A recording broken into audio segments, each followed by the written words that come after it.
tayo po mag-ikot sa Iloilo City. Tingnan po natin ang programa ng More Power, kung gaano kaganda at itong kalidad. So, tayo po mamasyal sa Iloilo City. Tara, tingnan natin kung gaano kaganda ang kanilang mga daan sa Iloilo City at sa mga kuryente na ika nga po nakalagay na gawa po ng More Power. Alright, tara, tayo po ay maglalakbay sa papuntang city po ng Iloilo. Galing po tayo ng airport. At nandito rin po tayo ngayon sa customer service ng More Power. Ang More Power ay isa sa pinakamaganda dahil nga po ang kanilang customer service ay makikita ito nakalagay sa isang hotel, sa Ballroom, sa Delio Rio Hotel sa Iloilo City, na very komportable ang ating mga konsumidores na ika nga po ay bumabayad at nag-a-apply ng mga kwentador sa More Power. At dito mabilis ang one-stop shop na transaksyon at libre pa ang merienda ho dito. Atin pong tingnan at inyong pong panoorin mga ka-More Power po natin dyan sa serbisyo ng More Power, kalidad, mura ang kuryente. O sana dito sa Batangas ganun din.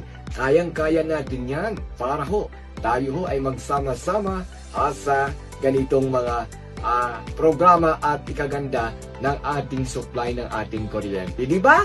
O saan ka pa?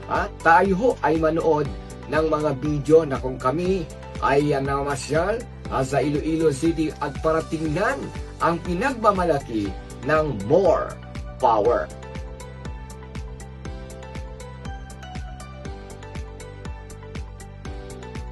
At isa pa nandito din tayo sa kanilang substation. Yung substation nila ay nakita ho natin na napakaganda dahil nga po ito ay isa sa kinakarga sa truck. Itong substation ay kung saan ang mga kuryente na ika nga po ay may magiging problema at ito po ay madali nilang maibitbit. Alam ba ho ninyo mga kamor, tayo po ay nagtungo din sa kanilang health center. Ito po yung tumatanggap ng calls mula sa messenger, sa Facebook, sa telephone call at sa mga emergency call. At ganito kabilis action ang More Power pag mayroong mga tawag at concern ng mga konsumidores sa kanilang health center.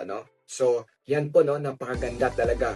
Kaya ang More Power pwede yan dito sa Batangas kasi ito yung hinahanap ng ating mga kababayan na Batanggenyo dito sa probinsya ng Batangas.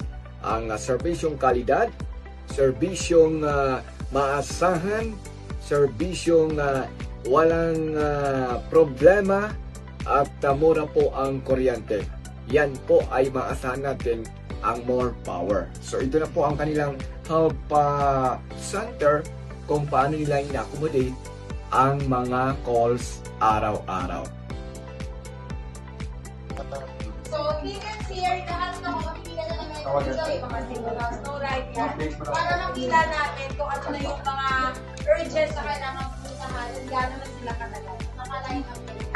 So for example, pag may proceeding na tayong team, maglalagay yung engineer natin na may proceeding. For example, yung ticket ng 251,157. Nakalagay dyan sa Diba nakita ninyo kung gaano kaganda ang kanilang pag-reply sa kanilang mga konsumidores na ika nga po ay mabilis, Pagtawag mo, mayroon kang ticket or number na kung saan ay pinalo up mo saka nila ibibigay doon sa kanilang mga engineers o sa kanilang mga department kung sino po yung may hawak.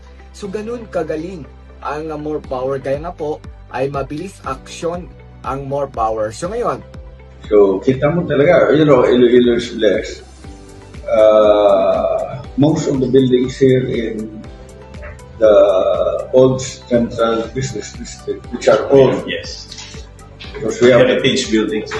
we have the first department store here.